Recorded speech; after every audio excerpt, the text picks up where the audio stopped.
Hello everyone, welcome to my channel Indian mom in Canada. Neha, कैसे हैं आप सब? उम्मीद करती हूँ आप सब बहुत अच्छे होंगे। मैं भी बहुत अच्छी हूँ। तो जी, आज की वीडियो बहुत ही इम्पॉर्टेंट है, स्पेशली उन स्टूडेंट्स के लिए जो कि कनाडा में स्टडी के लिए आना चाहते हैं। बिकॉज़ अभी कनाडा ने कंफर्म कर दिया है कि स्टूडेंट्स की स्टडी को लेकर, उनकी इंस्टीट्यूट्स को लेकर, कॉलेजेस को लेकर जो रूल्स हैं वो कंफर्म हो गए हैं। एंड ये जो रूल्स हैं वो स्प्रिंग में, next year in spring like May 2024 से कंफर्मली जो वो है अप्रूव हो जाएंगे। सो यस, वीडियो में बने रहिए। आपको विद एग्जांपल मैं सभी चीज़ें समझाऊंगी ताकि आपको कोई भी डिफ़िकल्टी ना हो। अगर फिर भी आपके कोई क्वेश्चंस रह जाते हैं, आपको कुछ पूछना है, तो प्लीज़ आप मुझे कमेंट बॉक्स में पूछ सकते हैं। So I will be definitely making video for you guys. तो जी, ये क्या है रूल, मैं आपको ये बताती हूँ। कनाडा ने ट्रस्टेड इंस्टीट्यूशन की लिस्ट जारी करने का फैसला कर लिया है। देखिए, मैं आपको एक एग्जांपल देके बताती हूँ। जैसे जो स्टूडेंट्स ऑस्ट्रेलिया में जाते थे, वहाँ पर जो रूल थे सिमिलरली वैसे ही अब यहाँ पे भी अप्लाई हो जाएंगे। अगर किसी स्टूडेंट को ऑस्ट्रेलिया जाना होता था तो वहाँ पर क्या होता है, जो इंस्टीट्यूट हैं, जो कॉलेजेस हैं, उनकी रैंकिंग के अकॉर्डिंग आप एडमिशन लेते हो तो इजी हो जाता है। वहाँ पर लेवल 1, लेवल 2 एंड लेवल 3 इस तरह की रैंकिंग दी गई है कॉलेजेस को, यूनिवर्सिटीज़ को, मीन्स टू से इंस्टीट्यूट्स को। तो जो लेवल 1 के इंस्टीट्यूट होते हैं उसमें अगर आपकी एडमिशन होती है तो आपको इजीली वीज़ा मिल जाता है। इवन लेवल 2 के भी कॉलेजेस या इंस्टीट्यूशंस जो हैं वो अच्छे माने जाते हैं। अगर आप वहाँ पर भी जा रहे हो तो आपका वीज़ा लगने में कोई दिक्कत नहीं होती। यस, बट ऐसा नहीं है कि जो लेवल 3 के कॉलेजेस हैं उनमें एडमिशन लेनी बहुत मुश्किल हो जाती है। ये दीज हम वो बात कर रहे हैं कि जिनमें इजी होती है। तो level level 1 and level 2 is the easiest way. हाँ, किसी किसी के लेवल 3 में भी हो जाती है, बट आपको फोकस करना होता है कि आप लेवल 1 और लेवल 2 के इंस्टीट्यूट्स में ही जाओ। तो सिमिलरली कनाडा ने भी यही सोचा है। तो आप ये सोचोगे कि ये लेवल 1, लेवल 2 ये क्या चीज़ है? तो देखिए, बहुत सी दिक्कतों का सामना करना पड़ता था जब स्टूडेंट्स इंडिया से आ रहे हैं या किसी और कंट्री से आ रहे हैं। उनको बहुत सारी प्रॉब्लम्स फेस करनी पड़ती थी। तो ये जो सभी रूल्स लागू किए जा रहे हैं, ये स्टूडेंट्स के लिए बहुत बेनिफिशियरी होंगे। तो देखिए, एक तो ये था कि जब भी स्टूडेंट्स एडमिशन लेते थे तो कॉलेजेस क्या करते थे कि बहुत ज़्यादा स्टूडेंट्स को एकोमोडेट कर लेते थे एंड इनरोल कर लेते थे, सॉरी। तो उनको ये भी नहीं होता था कि जो स्टूडेंट्स हम बुला रहे हैं हम उनको अच्छे से एकोमोडेशन प्रोवाइड कर सकेंगे या नहीं कर सकेंगे। तो कभी कभी क्या होता तो उनको डेफर भी कर देते थे जब उनके पास जगह ही नहीं होती थी। वो उन स्टूडेंट्स को बुला तो लेते थे, उनसे अच्छी खासी फीस भी ले लेते थे, बट उनको अच्छी सर्विसेज प्रोवाइड नहीं कर पाते थे। सो इन सभी चीज़ों को मद्देनज़र रखते हुए कनाडा ने भी ये इंस्टीट्यूट की रैंकिंग शुरू कर दी है, जो कि लिस्ट प्रिपेयर कर दी जाएगी एंड मई 2024 के इनटेक में वो आपको दिख जाएगी।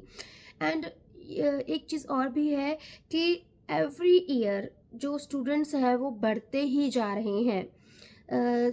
2022 से 2023 तक 9 लाख स्टूडेंट्स के ज़्यादा वीज़ा अप्रूव होने के चांसेस आए हैं। सो इस तरह से 30% ये 22 से 23 में इंक्रीमेंट लगा है बच्चों के आने का, स्टूडेंट्स के आने का। सो दैट्स वाई बहुत सारी चीज़ें मद्देनज़र रखी जा रही हैं। एंड पहले क्या होता था कि कोई भी इंस्टीट्यूट जिस चीज़ की परवाह नहीं करता था, डाइवर्सिफिकेशन की बात करते हैं, मीन्स उनको ये नहीं होता था कि उनको अपनी फ़ीस से मतलब होता था। जिस कंट्री से भी फ़ीस मिल रही है, स्टूडेंट्स आ रहे हैं, वो सेम स्टूडेंट्स सभी एक ही क्लास में होते थे, जो कि कॉलेज और इंस्टीट्यूशन के लिए अच्छा नहीं होता।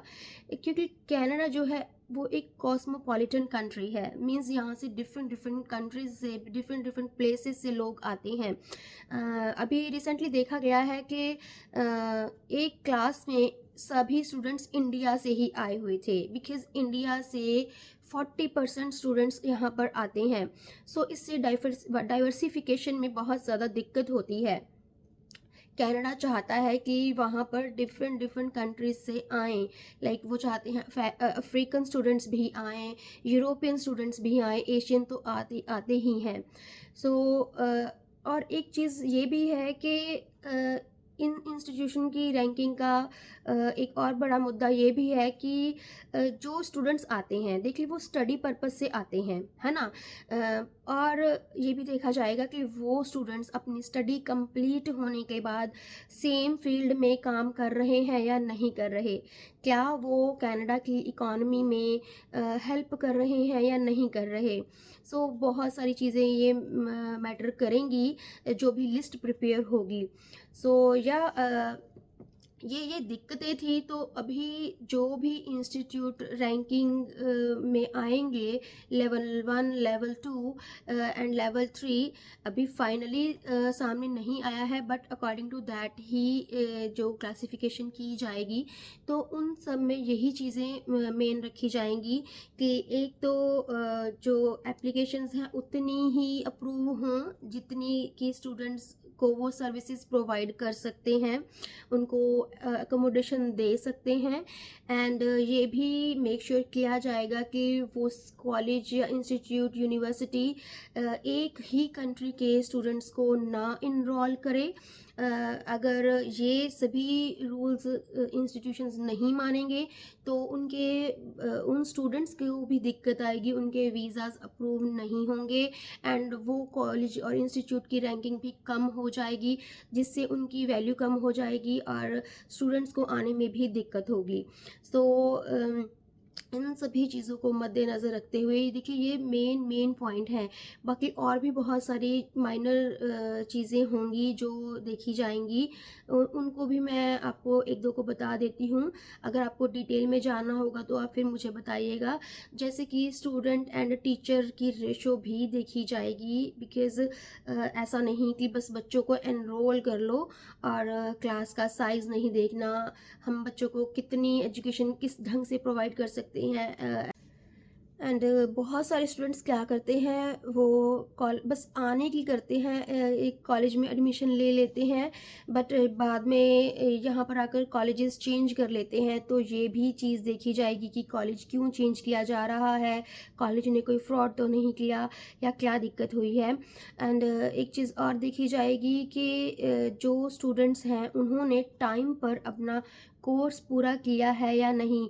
मींस अगर कोई भी स्टूडेंट 2 इयर्स का कोर्स लेकर आया है तो उसने अपना वो कोर्स वो 2 इयर्स में कंप्लीट किया है या नहीं। सो इस तरह से बहुत छोटी छोटी चीज़ें मद्देनज़र रखी जाएंगी। एंड ये भी बहुत अच्छा होगा स्टूडेंट्स के लिए, ताकि वो अपना टाइम भी वेस्ट ना करें, अपनी मनी भी वेस्ट ना करें एंड एक अच्छे इंस्टीट्यूशन में पढ़कर अपने फील्ड में ही जॉब करें, ताकि वो कनाडा की इकॉनमी में भी हेल्प करें। तो जी ये अब कंफर्म है, मैं एक बार फिर बता रही हूँ, मई में स्प्रिंग में 2024 में ये सभी जो रैंकिंग इंस्टीट्यूशंस हैं वो लागू कर दिए जाएंगे। आपको एक लिस्ट प्रोवाइड कर दी जाएगी जिससे आपको चूज़ करना भी इजी हो जाएगा। सो ये था मेरा आज का वीडियो। अगर आपको ये वीडियो अच्छा लगा हो तो please do like, share and subscribe my channel for more such videos. See you in the next video. Till then, bye. Stay happy and healthy. And yes, thanks for watching.